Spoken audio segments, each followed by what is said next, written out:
언제 들어오십니까? 예. 오늘 조세 정책 하실 차례인가요?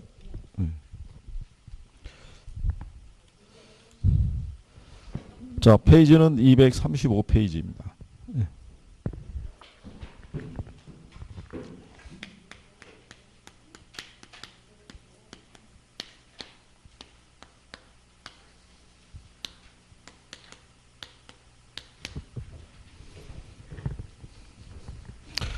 자, 거기 보시면은 이제 그 조세 목적이라고 이제 나와 있는데요.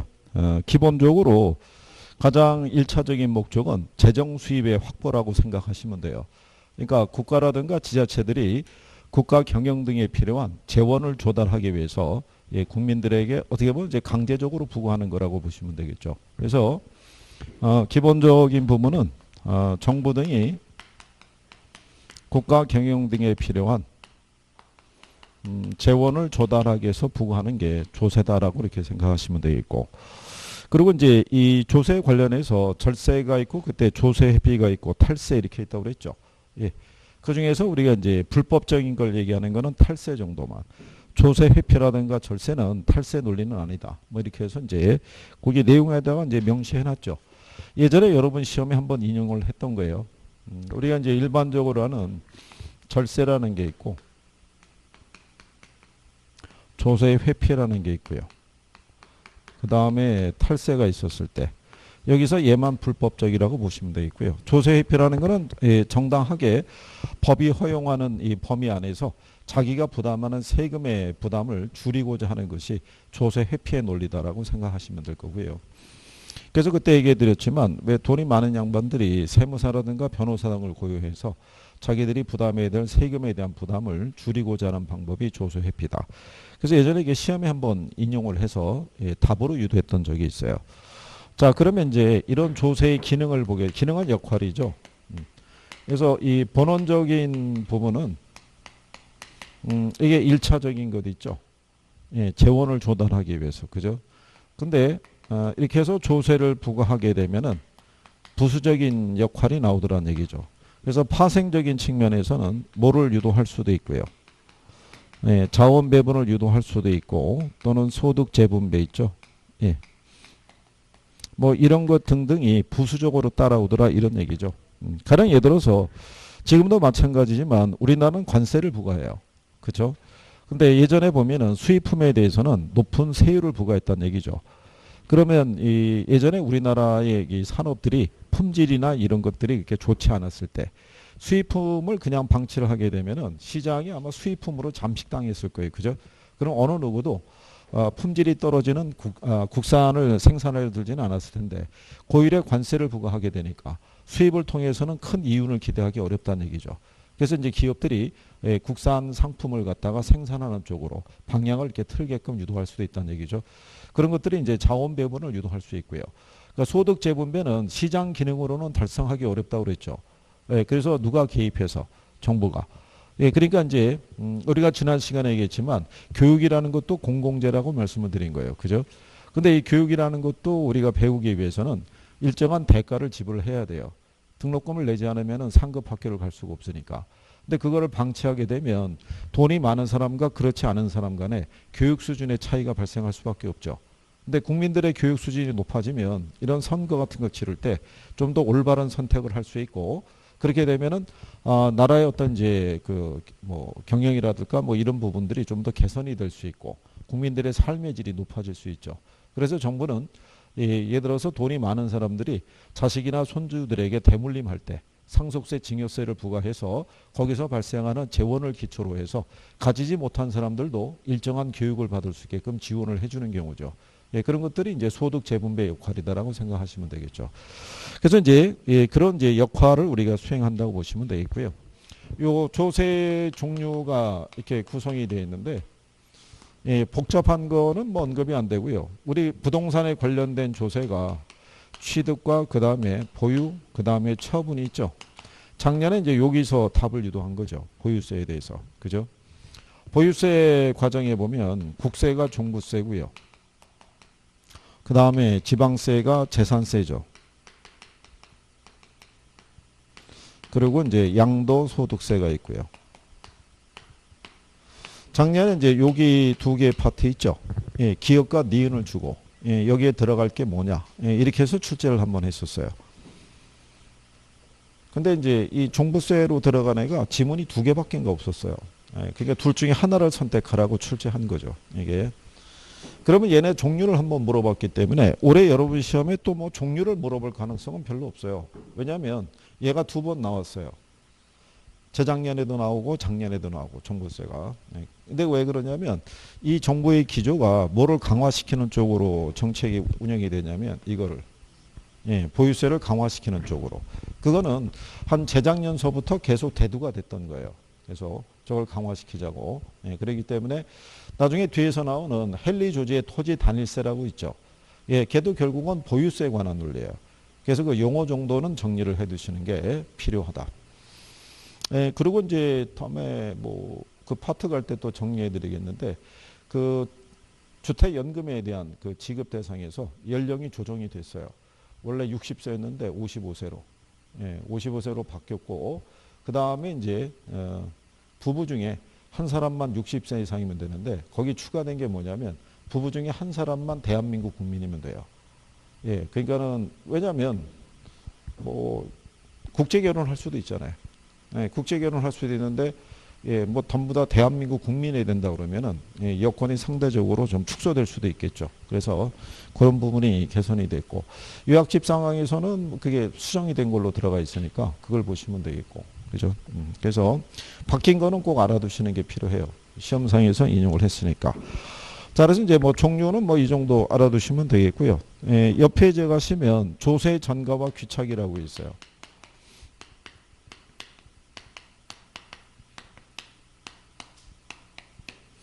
이 조세 전가와 이 귀착의 문제를 보시게 되면 지난번에 이제 이렇게 해드린 거죠. 정부가 생산자에게 과세를 하게 되면 이 사람이 모든 세금을 다 부담하지 않고요. 이 세금의 일부는 누구에게? 예, 소비자. 또 일부는 요소 공급자 있죠. 예, 이런 식으로 전가가 이루어질 수 있다는 얘기죠. 그렇죠? 예. 그래서 이제 이게 조세 전가에 관한 문제고요. 그럼 실질적으로 이 사람이 납세자지만 실제로 세금을 부담하는 담세자 있죠. 예, 담세자는 서로 달라질 수 있다는 얘기죠. 그게 조세 귀착에 관한 부분이라고 생각하시면 돼요. 이 사람 입장에서는 이 세금이 부과되면은 이윤이 줄어들죠. 예, 그러니까 자기가 이윤이 줄어드는 것을 누구에게? 소비자에게 상품 가격을 인상을 시켜서 전가할 수 있다. 그래서 앞으로 전가한 데라서 우리가 전전. 그 다음에 물건을 생산하기 위한 원자재를 납품하는 사람들에게 자기의 이윤이 떨어지니까 납품 단가를 낮춰달라고 유도할 수 있겠죠. 그걸 우리가 후전이다라고 얘기한 거죠. 자, 그랬을 때 이 조세를 부과하게 되면요. 이 조세 부과에 따른 경제적 효과라고 돼 있죠. 예. 이게 조세를 부과해서 나오는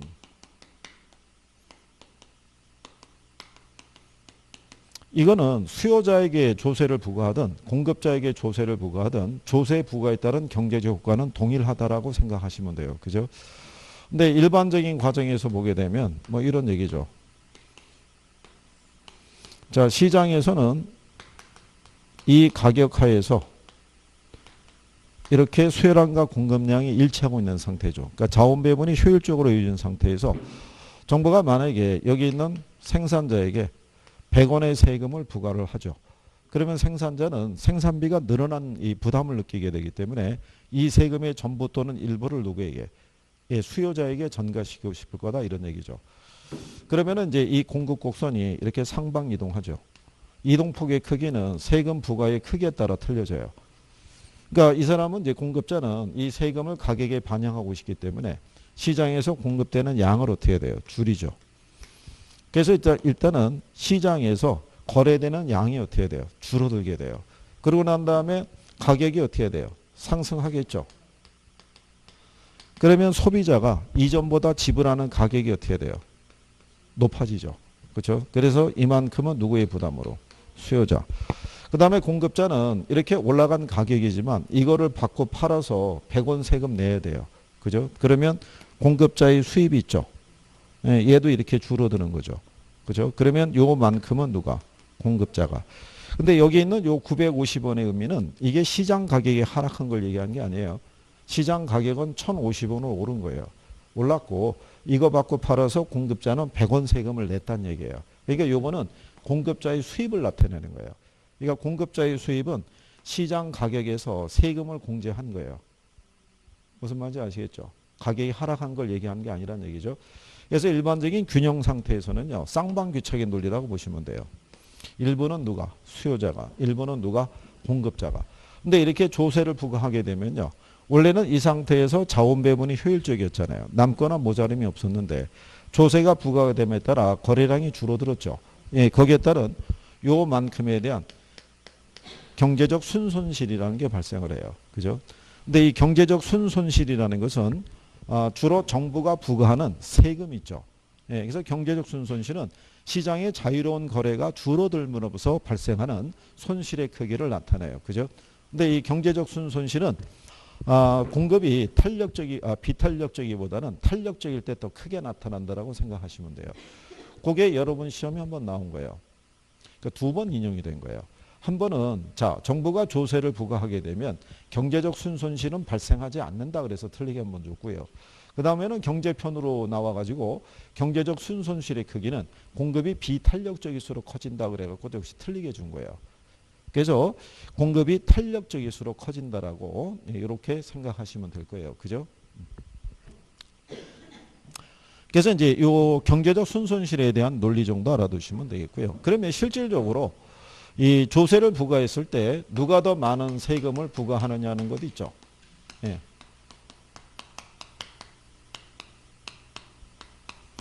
자, 이거는 정부가 수요자에게 조세를 부과했다 그래서 수요자 부담이 더 커지거나 공급자에게 조세를 부과했다 그래서 공급자의 부담이 더 커지거나 그러진 않아요. 그죠? 실질적으로 누가 더 많이 부담하는 여부는 요거는 수요하고 공급 곡선의 상대적 탄력성의 크기에 따라 틀려져요. 이것도 시험상에서 이제 인용을 했던 적이 있어요. 그죠? 그래서 우리가 지난번에 말씀을 드린 게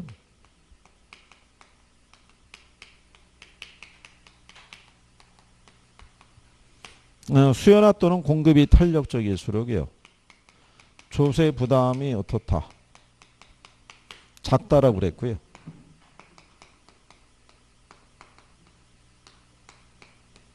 얘네가 비탄력적일수록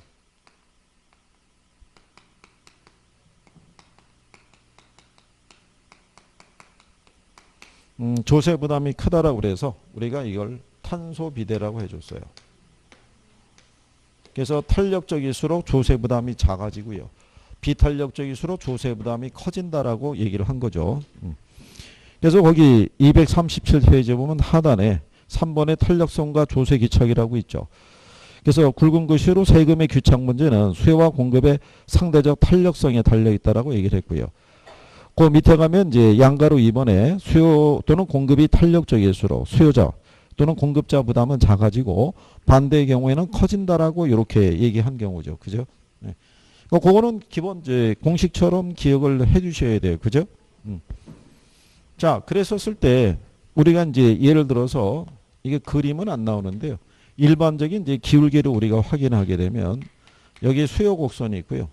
여기 이렇게 공급 곡선이 이렇게 주어져 있다 그랬을 때 시장 가격이 이렇게 1,000원이고요. 균형 거래량이 100이다라고 가정했을 때 자, 이때 우리가 기울기를 이렇게 일반적인 기울기지만 이렇게 살펴보게 되면 얘가 상대적으로 급하고 얘가 만만하니까 지금 수요는 탄력적이고 공급이 비탄력적이라는 가정이에요. 이때 이제 정부가 생산자에게 100원의 세금을 부과하게 되면 이 사람은 이 세금의 전부 또는 일부를 누구에게? 수요자에게 전가를 하고 싶기 위해서는 이게 이 가격에 반영을 해줘야 돼요. 예, 그러기 위해서는 이 공급 곡선이 상방 이동해요. 이렇게. 자, 그래서 조세 부과된 것만큼 이동을 할 때 거래량이 어떻게 돼요? 줄어들죠. 그럼 가격이 어떻게 돼요? 올라가죠. 그래서 가격이 1,020원으로 상승해요. 그러면 요 20원에 해당하는 요 인상이 된 거는 누가 부담한다? 수요자가 부담하는 거죠. 수요자가. 그럼 자, 공급자는 1,020원을 받고 팔아서 얼마 세금 내야 돼요? 네, 100원 세금 내야 되니까 공급자의 부담은 얼마가 되냐면 80원이 되겠죠. 그러니까 요거는 인상이 된 거는 누가 부담하고요? 소비자가. 그러면 여기서 요만큼은 누가? 공급자가. 그죠? 그러면 여기 보면은 공급자의 부담이 더 크죠. 이 선을 보더라도. 그 이유는 공급이 비탄력적이어서 그래요. 수요는 상대적으로 탄력적이고, 수요가 탄력적인 반응을 나타낸다는 얘기는 이 상품을 대체할 대체재가 많다는 얘기죠. 그러니까 조세에 대한 부담이 커지면은 이 상품의 소비가 확 줄어드는 거죠. 아니면 이 상태에서 요만큼도 아니고 전체 소비량이 아예 나타나지 않을 정도로 줄어들 수 있다. 뭐 이런 얘기죠. 그러니까 공급자 입장에서는 수입이 더 많이 줄어들 거 아니에요. 그러니까 많이 전가를 못 시키는 거예요. 그래서 탄력적일수록 조세 부담이 작고요. 비탄력적일수록 조세 부담이 크다. 그림은 안 나온다는 얘기죠. 그림을 갖고 유도하거나 먼저 그러지는 않고요. 예를 들어드리기 위해서 이제 하나 정리를 한 거죠. 그래서 그 다음에 요게 그 한쪽에서 모든 세금을 다 부담할 수도 있어요. 이거는 이제 쌍방귀착의 논리고요. 조세가 부과가 되면 어느 한쪽이 모두 부담하지는 않고요. 나눠서 부담할 때 그건 탄력성의 크기에 따라 틀리다는 얘기예요. 근데 한쪽이 모두 부담할 수도 있다. 그래서 238페이지 보면 중간에 양가로 3번에 일방귀착이라고 해놨죠. 예. 일방귀착의 논리는 완전이라는 표현이 들어갔을 때 저게 이제 일반적인 형태라고 보시게 되면은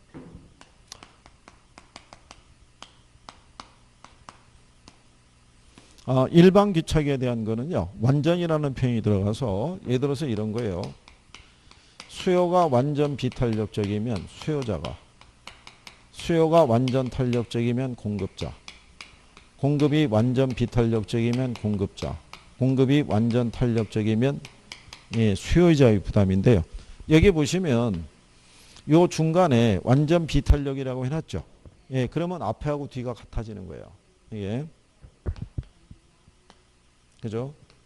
근데 완전 탄력적이라고 그러면 앞에하고 뒤가 틀려져요. 이게. 근데 이게 지문을 쓰게 되면요. 이렇게 되는 거죠. 자.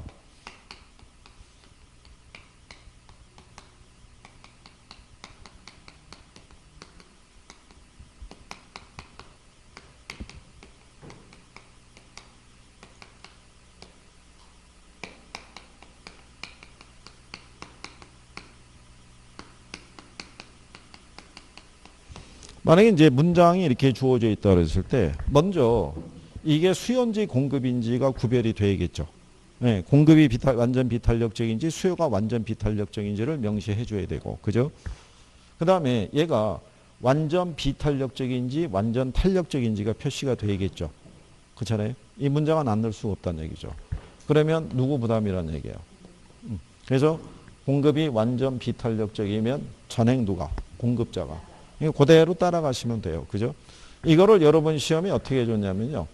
이렇게 얘기한 거예요.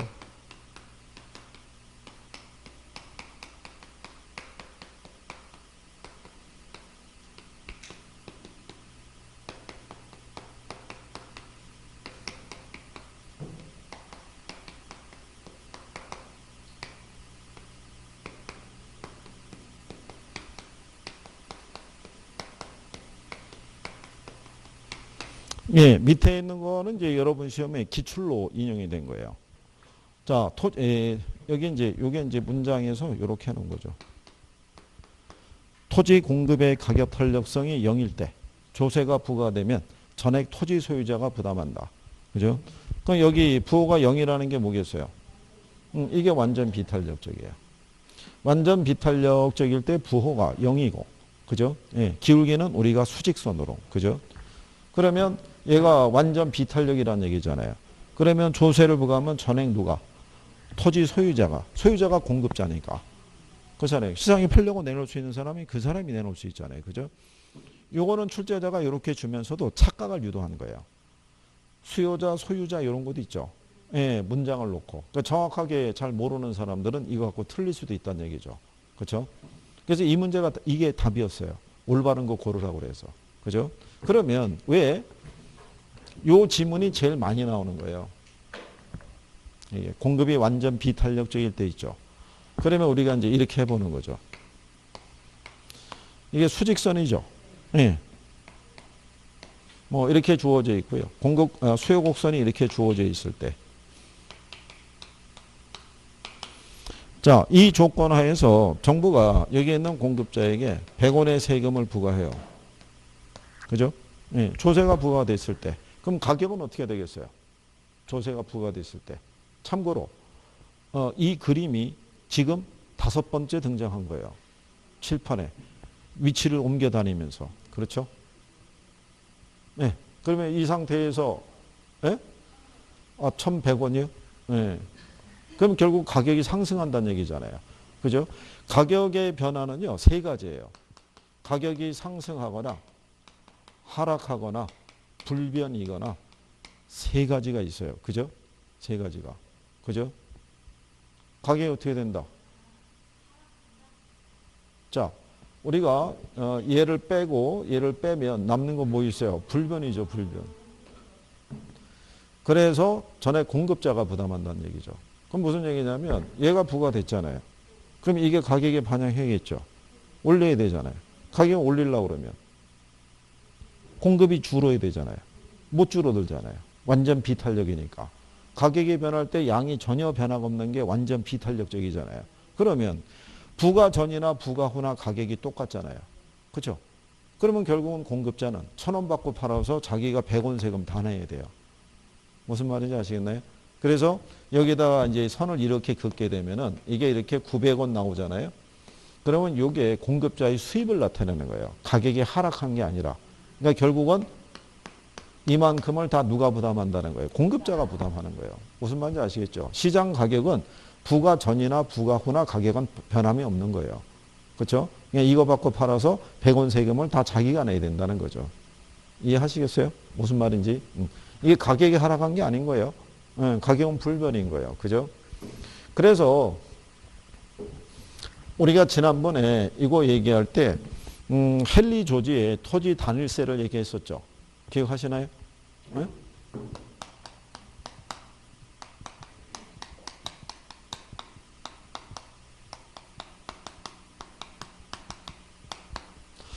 예, 헨리 조지의 토지 단일세라고 그래서요. 예, 보시면 240페이지에 있어요. 그죠?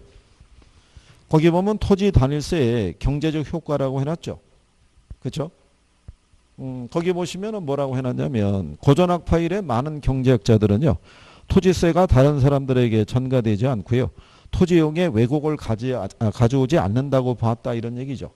그죠? 예, 그 왜 그런 결과가 되냐면 토지의 공급 곡선은 완전 비탄력적이잖아요. 예, 이 상태에서 토지에 과세를 하게 되면 이게 줄어들지 않기 때문에 자원 배분의 왜곡을 초래하지 않고요. 일반적인 조세를 부과하게 되면 이런 식으로 거래량이 어떻게 돼요? 줄어든다고요. 그러니까 균형 거래량보다 시장에 공급된 양이 줄어들니까 자원 배분의 왜곡이 발생을 해요. 가격이 상승하면서 누구에게? 소비자에게 그 세금이 전가되는 문제가 발생하는데 토지에 부과하는 조세는 이게 변화가 없다는 거예요. 그러니까 자원 배분의 왜곡도 초래하지 않고 그 다음에 조세 전가도 발생하지 않는 가장 효율적인 세금이라고 본 거예요. 그래서 여기 헨리 조지라는 사람은 이거 하나만 부과하자고 얘기한 거예요. 토지세. 다른 건 모두 철폐하고. 근데 이 토지세가 어디에 부과하는 세금이냐면 여기. 예, 지대. 자, 우리가 지대론 배우셨죠? 예. 자, 고전학파가 봤을 때 지대는 무슨 성격이에요? 고전학파가 봤을 때 잉여이자 불로소득인 거예요. 그렇죠? 예, 그러면 왜 이 사람은 지대에다가 조세를 부과하자고 얘기했냐면 자본주의 경제 시스템에서요. 생산을 통한 이윤이 있죠. 이거는 다 지대의 기속이 된다는 얘기예요. 그렇죠? 그러면 자본주의 경제 시스템에서는 사람들은 생산의 의욕이 떨어질 수밖에 없어요. 제가 이거를 납득을 시켜주기 위해서 지난번에 왜 족발집을 운영하는 사장님이 건물주를 망치로 폭행한 사건 얘기했었죠. 예, 그 예를 왜 들어줬겠어요? 예? 증거를 남긴 거죠. 증거를 설명을 했다라는 증거를 남긴 거죠. 그 족발집 운영하는 사장이 월 임대료를 한 240만 원인가 주고 있었는데 건물주가 바뀌고 난 다음에 한 1,400만 원을 요구했다는 거죠. 그러면 결국은 그 양반이 족발집을 운영해서 얻을 수 있는 이윤이 다 어디로? 다 그죠. 임대료로 다 귀속이 되는 거예요. 그죠? 그러니까 이 지대가 단순히 그 건물주라든가 토지 소유자가 어떤 노력을 통해서 발생한 수익이 아니라 자연물인 토지를 단순히 소유했다는 것만으로 얻어지게 되는 일종의 불로소득이라고 보는 거죠. 그러니까 거기에만 과세를 하자 이런 얘기예요. 무슨 말인지 아시겠죠? 예, 그래서 이 토지로부터 얻는 그 소득은 다 불로소득이라고 보는 거죠. 그래서 거기 양가로 3번에 보면 토지는 완전 비탄력적이므로 토지로부터 얻는 소득이 지대에 대해서 조세를 부과하더라도 자원 배분의 왜곡이 발생한다 안 한다? 안 한다 이거죠. 이게 여러분 시험에 한 4번인가 인용이 됐어요. 이게 그래서 한 번은 자원 배분의 왜곡을 초래한다 그래서 틀리게 나온 적도 있고요. 또 맞는 지문으로도 구성을 한 게 있어요. 그러니까 용어 정도는 알아두시는 거예요. 무슨 말인지 하시겠나요? 그 다음에 이제 앞 페이지로 돌아오시면요. 이쪽에서 용어상에서 알아두실 거는 239페이지 중간에 가면 양도세의 동결 효과라고 있죠.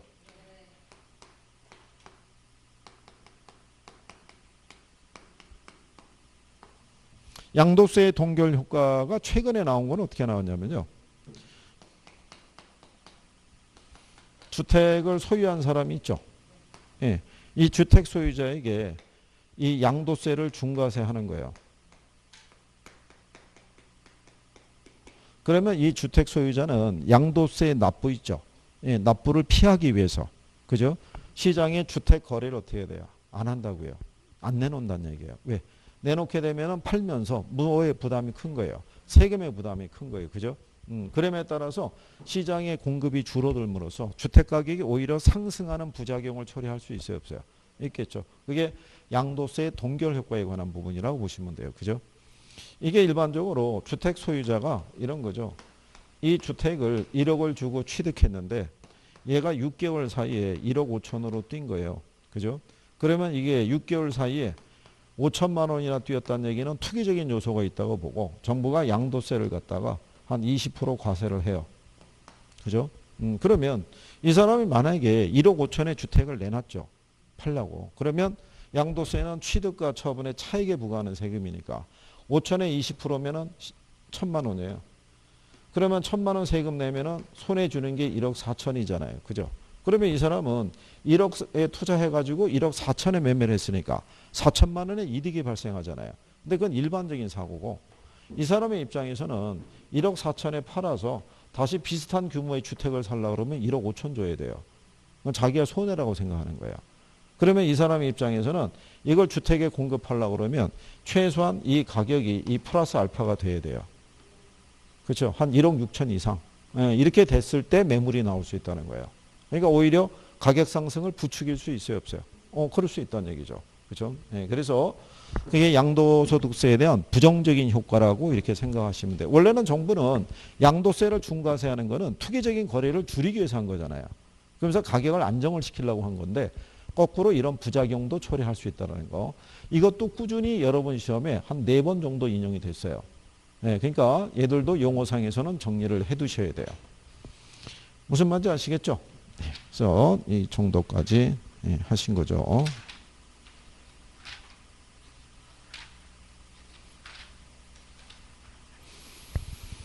그래서 나중에 기출에서 지문 활용하는 걸 보면요.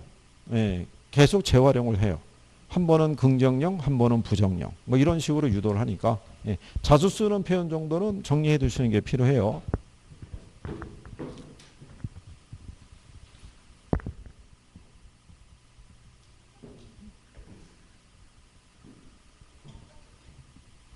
자, 그 다음에 이제 페이지를 넘겨서 253페이지에 가시면은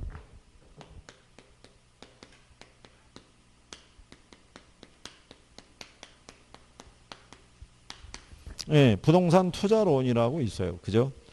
경제 논리가 이제 어느 정도 정리가 되면요. 정책 편까지는 뭐 어느 정도 따라갈 수 있고요. 그 다음에 이제 별도로 여러분들이 힘들어하는 게 투자론하고 금융론이에요.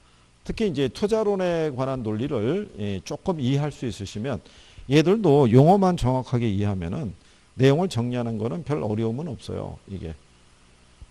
근데 일단은 그거예요. 자주 안 보면 어려운 거예요. 공부 안 하면 어려운 거예요. 공부하면 쉬운 거예요. 그죠? 민법 있죠? 민법이 안 되면 어쩔 수 없이 공부할 수밖에 없어요. 무슨 말인지를 모르니까. 읽을 수조차도 없잖아요. 그죠? 그리고 민법을 막 시간 투자를 해요. 그럼 어느 순간에 민법이 조금씩 귀에 들어오기 시작해요. 이유가 뭐냐면 계속 보고 복습하고 공부하고 그러니까 가능한 거예요. 그죠? 근데 수업 시간만 딸랑 참여한 다음에 여기서 들은 걸로 100% 정리할 수 있다? 그렇진 않아요. 계속 봐야 돼요. 그죠? 근데 공부하는 게 참 쉬운 건 아니죠. 그렇잖아요. 그리고 이게 학생들 같으면 시키면 시키는 대로 해요. 일단은 대다수가. 그렇잖아요. 그리고 걔들이 공부 안 하면은 누구한테 연락을 해요? 학부모한테 연락을 하죠. 아이가 그쵸? 예. 머리는 좋은데 그쵸? 공부를 안 한다 뭐 이런 식으로 애둘러서 얘기를 하죠. 근데 여러분은 공부 안 하면 누구한테 얘기해야 돼요? 얘기할 사람이 없잖아요. 그죠? 그렇다고 박한 양반에게 얘기할 수도 없고 그렇잖아요. 그렇다고 뭐 시어머니에게 얘기할 수도 없고 그러니까는 결국 여러분에게 맡기는 거예요. 여러분에게. 그러니까 결국 여러분의 의지가 중요한 거죠. 내가 이번 시험에 꼭 되겠다라는 거. 그죠? 코로나19에 대한 이 어떤 추억을 안고서 이러면서 그때 그렇게 난리가 있을 때 그해 내가 공부해서 합격을 했지. 그죠? 참 아주 뭐 즐거운 추억이 될 거 아니겠어요. 그죠? 바이러스와 함께 떠내려가면 안 될 거 아니에요. 어떻게든 돼야 될 거 아니에요. 그죠? 그리고 수업 시간에 선생이 실내를 막 들어주고 그럴 때 심할 때 그럴 때도 있어요. 시험장에서 문제 풀 때 선생 목소리가 들릴 수가 있어요. 실제로 그런 사람들이 있어요. 문제를 푸는데 자기가 배웠던 내용은 기억이 안 나는데 수업 시간에 선생이 설명한 내용이 떠오르더라는 거예요. 그래서 이 문제를 풀어서 답을 맞힌 선례도 있어요. 그러니까 집중력이 중요한 거죠. 집중력이. 그래서 선생님이 왜 중간에 가다가 가끔씩 실없는 소리 하겠어요? 집중력이 떨어지면 여기서 이렇게 보고 있으면 그잖아요. 자, 여기 투자론은요. 시험 목차가 두 가지인데요. 첫 번째가 이 부동산 투자 이론. 여기서는 이거 정리하는 거예요. 위험하고 뭐하고 수익에 대한 거. 나중에 여러분들이 기출문제 보시게 되면요. 투자론에서는 이 제목이 제일 많이 나와요. 예, 다음은 부동산 투자의 위험과 수익에 관한 내용이다. 그죠? 맞는 거 골라라, 틀린 거 골라라. 하도 이렇게 주다 보니까 한 번은 출제자가 다음은 수익과 위험에 관한 내용이다. 그래서 이렇게 위치 바꿔서 한번 낸 적도 있어요. 최근에. 예, 그래서 그럼 왜 그러냐면요. 예, 투자의 개념을 보시게 되면은 자, 거기 보시면은 투자라는 거는 미래 증가될 거로 기대지는 소비를 위해서 현재 일정 수준 소비에 대한 희생을 포함하는 모든 활동이라고 정의가 되고요. 그래서 투자란 미래 현금 수익과 현재 현금 지출을 뭐 하는 거예요? 교환하는 거예요. 그러니까 미래 수익하고요. 현재 지출이 있죠. 이거를 서로 교환하는 걸 뭐라고 그래요? 그걸 투자라고 얘기하는 거예요. 일반적인 여러분들이 은행에다가 돈을 예치하죠. 예치한 이유도 어떤 것 때문에 하냐면 미래에 더 큰 소비를 위해서 현재 소비를 참는 거예요. 그죠? 그래서 여러분들 은행에다가 적금을 불입하거나 예금을, 그러니까 돈을 예치하거나 이렇게 하는 거죠. 그럼 여러분들이 현재 소비를 포기한 대가로 은행에서 주는 게 뭐겠어요? 그 이자예요, 이자. 우리는 그 이자의 크기를 보고 들어가는 거예요. 그죠? 그럼 여기도 마찬가지예요. 미래에 더 큰 이익을 위해서 현재 내가 가지고 있는 자산을 투자 운영을 하는 거예요. 근데 현재는 확실하잖아요. 근데 미래는요. 예, 미래는 불확실하죠. 그러면 자, 투자자 입장에서는 그러면 투자를 하는 관점에서 위험의 부담은 내가 안을 수밖에 없는 구조예요. 위험을 전혀 내가 감수하지 않을 수는 없는 거예요. 그렇잖아요. 그러니까 투자자는 기본적으로 내가 부담해야 되는 위험을 전혀 감수하지 않겠다는 게 아니라 위험을 뭐 하겠다는 거예요. 관리를 해야 된다는 거예요. 관리를. 그렇죠? 그래서 투자자들은 미래에 발생할 수 있는 불확실성에 대처하기 위해서 가장 보편적으로 하는 게 보험에 가입하는 거예요. 그죠? 그러면 어떤 사태가 발생하더라도 내가 보험에 가입했으니까 그걸로 내가 상쇄시켜 갈 수도 있어요, 없어요? 있겠죠. 그 다음에 또 할 수 있는 게 뭐냐면 어차피 내가 부담해야 될 위험이라 그러면 내가 부담해야 될 위험을 줄이는 방법도 생각하겠죠. 그렇죠? 네, 그래서 가장 위험을 줄이는 방법으로 투자자가 선택하는 게 뭐겠어요? 그게 포트폴리오예요. 분산 투자하는 거예요. 한 자산에만 집중 투자하지 않고. 대부분 그런 식으로 투자 운영을 하겠죠. 그만큼 미래는 확실하다, 불확실하다. 예, 불확실하다고 생각하시면 돼요. 그죠? 그러면 투자자는 어쨌든 간에 위험을 안고 움직여야 되니까 위험이라는 게 어떤 게 있고 내가 생각하는 기대 수익에 영향을 주는 위험의 요소는 어떤 게 있고 그 위험을 어떻게 관리해야지만 내가 부담하는 위험을 줄여갈 수 있는지 그런 내용에 대해서 배우시는 거예요. 1장에서는. 그래서 그런 내용을 우리가 이제 정리를 해보시면은 되겠죠. 뒤로 넘어가시면 부동산 투자의 장단점이라고 해놨죠. 예, 여기는 그냥 간략하게 정리하시면 되는데요. 일단 장단점에서 장점이라고 해놨죠. 이게 이제 부동산 투자의 특징이라고 얘기할 수 있는데요.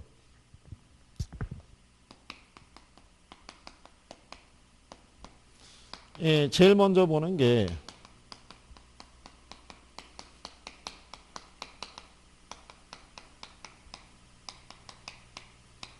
부동산에 투자하게 되면요. 두 가지에 대한 요건을 우리가 생각할 수 있어요. 그죠? 예. 그러니까 소득이득이라는 것은요. 내가 부동산을 투자 운영에서 발생하는 임대소득이 있죠. 예, 그런 개념을 생각하시면 되겠고 자본이득은 뭐냐면 양도 차익 같은 거 생각하시면 돼요. 그죠? 예. 근데 은행에다가 여러분들이 만약에 1억이란 돈을 연 1.5%의 이자를 받기로 하고 돈을 이체했죠. 그러면 여기에 따른 무슨 수익은 발생해요? 네, 이자 수익은 발생하더라도 원금이 변하거나 그러진 않아요. 그렇죠?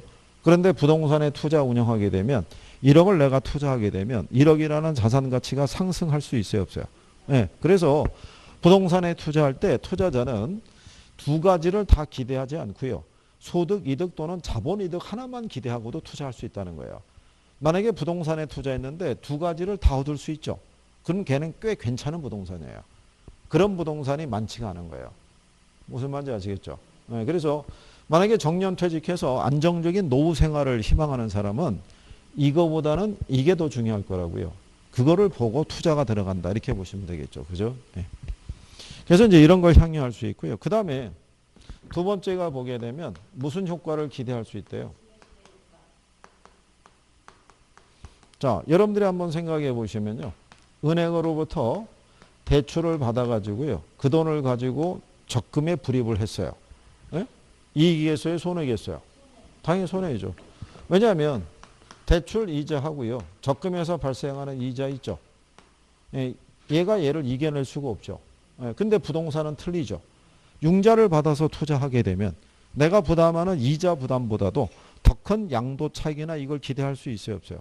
기대할 수 있죠. 그래서 우리는 융자금이나 이거를 뭐를 삼아서 예, 지렛대 삼아서 투자 운용할 수 있다는 특징이 있는 거죠. 부동산에.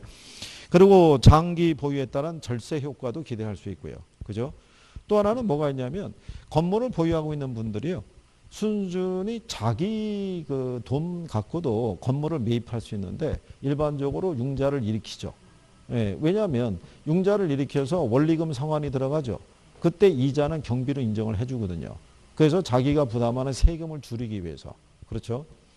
그래서 왜 가끔 기사에 나온 거 보면은 연예인들이 왜 건물 사잖아요. 건물 살 때 대다수가 융자 낀 게 많아요. 그죠? 근데 그거는 뭐 양도 차익 뭐 이런 거 저런 거 생각했을 때. 그러니까 그렇게 많이 들어요. 심지어는 뭐 280억? 근데 240억이 융자를 꼈나? 그러니까 뭐 어마어마한 거예요. 그럼 그 이자가 얼마겠어요? 그러면 거기서 발생하는 임대 수익 갖고는 뭐를 처리하는 거예요? 이자 처리하는 거예요. 근데 이자 낸 것만큼 세금에 대한 부분은 부담이 줄어들겠죠. 그렇지 않겠어요? 근데 그러면서도 상환은 계속 될 거 아니에요. 원리금 상환이. 그럼 일정한 기간이 경과하고 건물 가치가 상승한다든가. 그렇죠? 예, 그렇게 되면은 또 그거 팔아서 차익을 또 얻을 수도 있고. 예, 그러니까 그래서 근데 우리나라에서는 너무 재테크에 관한 부분이 부동산에 집중이 돼 있는 거죠. 집중이. 근데 그게 또 너무 많이 보여준 거예요. 부동산에 투자하면 그 정도의 수익은 낼 수 있다는 것 있죠. 예, 이걸 너무 많이 이제 나타나다 보니까 사람들이 뭐니 해도 투자는 어디에? 부동산밖에 없다라고 얘기하는 거예요. 그러니까 근데 부동산에 투자하는 건 쉬운 건 아니다. 이렇게 보시면 되겠고요. 자, 그 다음에 이제 얘가 실물 자산이기 때문에요. 인플레가 발생했을 때 자산 가치 하락을 막아줄 수 있죠. 예, 그래서 예, 254페이지에 예, 거기 이제 구매력 보호라고 해놓은 거죠. 그래서 우리가 인플레가 심하면 환물 심리가 커진다고 그러죠. 그러니까 보유하고 있는 화폐 자산을 실물 자산으로 바꾸려고 하는 심리가 커진다라고 보시면 되겠고요. 대신에 이 부동산 투자의 단점이라고 해놨죠. 이 단점에 대한 부분은요. 그거는 위험이라고도 보셔도 돼요. 거기 보면 낮은 환금성이라고 해놨죠. 그게 유동성 위험이죠. 부동산은 고가의 실물 자산이니까 내가 원하는 식의 현금화하는 게 쉽다 어렵다. 어렵다 이렇게 생각하시면 돼요. 그죠? 그리고 사업 위험, 금융 위험 이런 것도 있죠. 요거는 뒤에 가게 되면은 위험에서 나오니까요. 그리고 소유자의 노력이 필요하다는 얘기는 여러분들이 은행에다가 돈을 예치하게 되면 이자 수익을 얻기 위해서 내가 별다른 노력을 할 필요가 없죠. 근데 부동산은 틀리죠. 임대부동산을 소유하고 있으면 안정적인 임대소득을 얻기 위해서는 임차자 관리도 해야 되고요. 임차자 모집도 해야 되고 임대물건의 관리도 해야 돼요. 그래야지 일정한 임대 수익을 얻을 수 있다는 얘기죠. 그래서 그런 부분의 차이가 있다라고 여러분들이 생각을 하시면 될 거예요. 무슨 말인지 아시겠죠? 그리고 거래비용의 부담이라는 건 이렇게 생각하시면 돼요. 여러분들이 은행에다가 적금 불입할 때 있죠. 세금 내요 안 내요? 세금 안 낸다고요. 나중에 하잖아요. 근데 부동산은 틀리죠. 취득할 때 세금 내야 돼요. 나중에 팔 때도 세금 내야 돼요. 가지고 있을 때도 세금을 내야 돼요. 그죠? 그러니까 기본적인 이 거래에 대한 기본적인 비용이 있죠. 그리고 은행을 가게 되면요. 창구에 가서 상담을 의뢰하면은 그 직원이 상세하게 친절하게 알려줘요. 연 몇 프로의 이자 수익이 발생하고 세 공제 전후로 얼마 찾을 수 있으면 이런 거 얘기해줘요. 그죠? 그러니까 정확하게 내가 얼마 집어넣으면 얼마의 수익이 나온다는 거를 확정할 수 있잖아요. 근데 부동산은 틀린 거죠. 얼마 투자하면 얼마가 번다는 게 아니죠. 그러니까 예상 수익률이 주어지는 거죠. 그렇지 않겠어요? 그래서 가끔 보게 되면 상가 등을 분양할 때 보면은 분양에 따른 뭐 수익률이 있죠. 그건 확정된 수익률이 아닌 거예요. 그래서 요즘은 하도 분양이 안 되면 그 수익률을 보장해 준다고 얘기하죠. 그래야지만 투자자가 관심을 가질 테니까. 그죠? 근데 그게 세부적인 조건을 보면 조금씩 더 차이가 있는 거죠. 그러니까 잘 보고 들어가야 되죠. 그래서 이제 부동산 투자의 고려사항이라고 있는데요. 요거는 쭉 나와 있을 때 요거는 뭐 참고하셔도 돼요. 그리고 뒤로 넘어가시면 부동산 투기라고 있죠. 257페이지에. 투기는 기본적으로 많이 물어보거나 그러잖아요. 시험상에서 거의 인용이 안 된다라고 생각하시면 돼요. 그럼 실제로 우리가 하는 거는 258페이지에 가면 부동산 투자의 위험과 수익이라고 제목이 달려 있죠. 그러니까 여기서부터 이제 용어 정리 잘 하시면 돼요. 그죠? 그래서 잠깐 이제 쉬었다가 여기서부터 해보시죠.